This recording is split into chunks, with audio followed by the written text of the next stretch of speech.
Salut tout le monde. Aujourd'hui, nous allons travailler sur le texte qui commence à partir de Hola, monsieur le philosophe, jusqu'à ce chien de tailleur là, ce traître de tailleur. Le texte se trouve à l'acte numéro 2, scènes 3 et 4. Par cette activité, nous allons chercher un objectif ou atteindre l'objectif ou deux objectifs.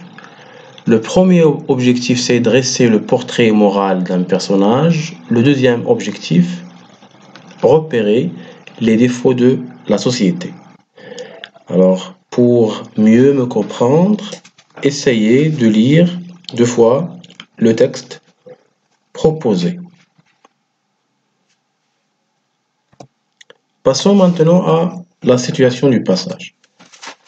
Alors, on peut comprendre que au moment où les maîtres de danse à musique et d'armes sont en train de se disputer en défendant chacun son métier, le maître de philosophie entre en scène et intervient pour régler cette dispute.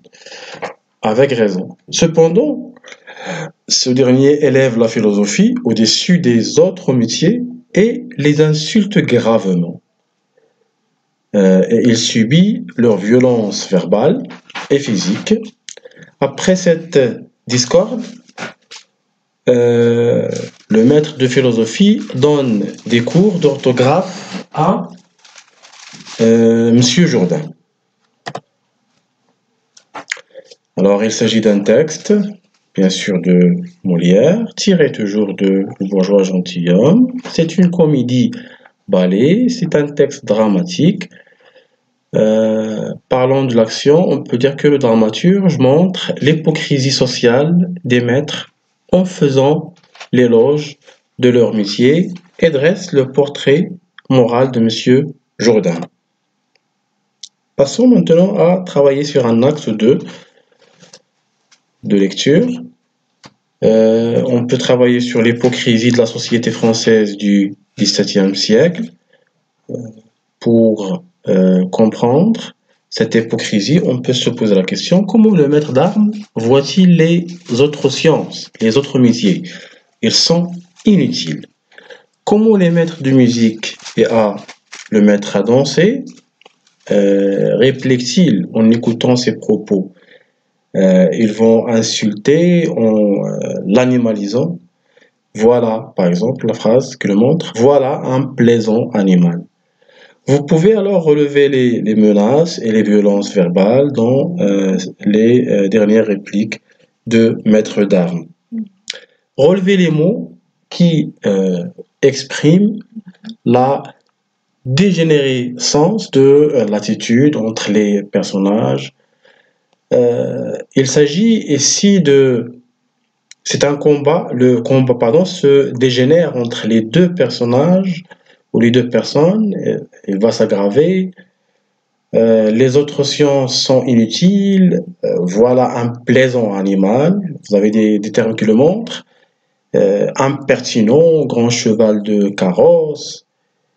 Je vous ferai danser comme il faut, et vous, mon petit musicien, je vous ferai chanter de la belle manière. Alors, toutes ces expressions et phrases se trouvent toujours dans le texte proposé. Ici, Monsieur Jourdain représente un personnage par lequel le dramaturge essaie de montrer l'hypocrisie de la société à l'époque, mais à travers bien sûr son entourage, à travers les autres personnages. Comment est ce champ lexical? La discussion entre les maîtres, bien sûr, il y a un champ lexical, comme nous l'avons déjà vu. Le champ lexical qui travaille toujours l'hypocrisie sociale. La discussion entre les maîtres commence par le non-respect de la science de l'autre. On se moque et on prend à la légère la science de l'autre, puis on passe aux insultes. qui animalise l'autre. Ensuite, on fait des menaces et des violences verbales pour terroriser l'autre. Finalement, on passe à la dispute et à la lutte. C'est un conflit. Le dramaturge alors présente une gradation ascensionnelle, une surenchère des réactions des maîtres, du léger vers le grave, du verbal vers le physique, du rationnel pardon, vers l'animal. Euh, on peut relever le champ lexical aussi de la grossièreté, comme nous l'avons déjà dit. Alors, le texte, bien sûr, plusieurs termes le montrent dans le texte. J'ai fait des indices dans le texte que vous voyez sur l'écran. Quel est le rôle alors des maîtres? C'est de faire apprendre et enseigner le bourgeois, lui enseigner les bonnes manières et la galanterie. Ils font de l'éducation. Comment sont généralement les maîtres ou les formateurs? Ils sont éduqués, sages, civilisés. Pourquoi les maîtres se disputent-ils réellement? Chacun veut gagner la confiance de Monsieur Jourdain et pour en tirer profit, monnayer.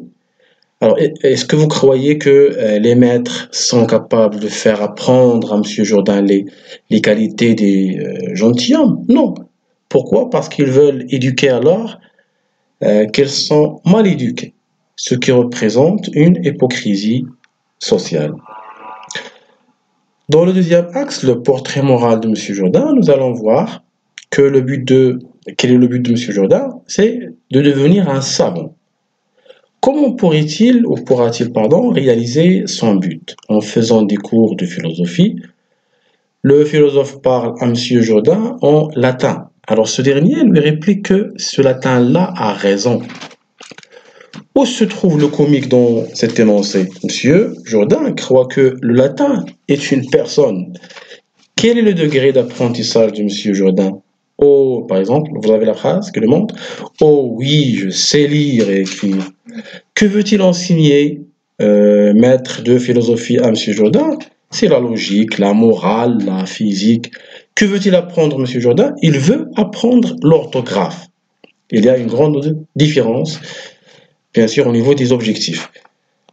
Quel sentiment éprouve ou épreuve Monsieur Jourdain en apprenant l'orthographe? Alors c'est l'admiration. On peut relever les expressions qui le montrent. Cela est vrai, c'est la vérité. Oh, les belles choses, les belles choses. Il n'y a rien de plus véritable. La belle chose, que de savoir quelque chose. Cela est vrai. Vive la science, que cela est beau. Dans les énoncés suivants, M. Jourdain exprime la beauté de la science qu'il apprend, la science de l'orthographe, et la représente comme la vérité tant méconnue. Pour lui, c'est comme s'il parvient à connaître l'existence de Dieu. Il s'exclame, pourquoi n'a-t-il pas appris ce savoir depuis si longtemps? Ce qui explique l'utilisation des phrases exclamatives. Cela montre aussi que M. Jourdain, dont les lumières sont petites, est un ignorant des connaissances. Au troisième axe, comment M. Jourdain veut grimper l'échelon social? Quel est son secret? C'est la confidence que M. Jourdain révèle-t-il au maître de la philosophie. Quelle est cette confidence? Il est amoureux d'une personne de grande qualité. Comment quand-il lui révélé son amour? C'est en lui donnant un billet d'amour sur lequel est écrite une phrase. Belle marquise, vos beaux yeux me font mourir d'amour. Comment voyez-vous cette phrase? C'est une phrase dont les mots et la structure est simple vis-à-vis la personne de qualité à laquelle est destinée. Alors, quelle est la classe sociale de la femme aimée par M. Jourdain? Elle est une marquise. Alors, on peut dire ici que Monsieur Jourdain, c'est quelqu'un qui veut grimper à un échelon social, il veut être quelqu'un qui n'est plus, et qui va l'aider, ce sont les maîtres qu'il va payer, et que ces maîtres aussi, ces derniers, ils profitent de la naïveté de Monsieur Jourdain. Synthétisons, d'après l'étude, comment voyez-vous le héros, Monsieur Jourdain, et la société dans laquelle il fait partie? Alors, il s'agit ici d'une hypocrisie sociale de la société française du XVIIe siècle, qui se voit dans la grossièreté, l'attitude basse des maîtres qui font apprendre des principes de noblesse. Monsieur Jourdain est donc un personnage qui provoque le rire, parce que ses connaissances ne vont pas avec la classe de noblesse à laquelle veut appartenir. Alors, ce décalage intellectuel dans le registre engendre le registre comique. Voilà, c'est ce qu'on peut dire sur ce texte choisi. Merci pour votre écoute attentive et à la prochaine.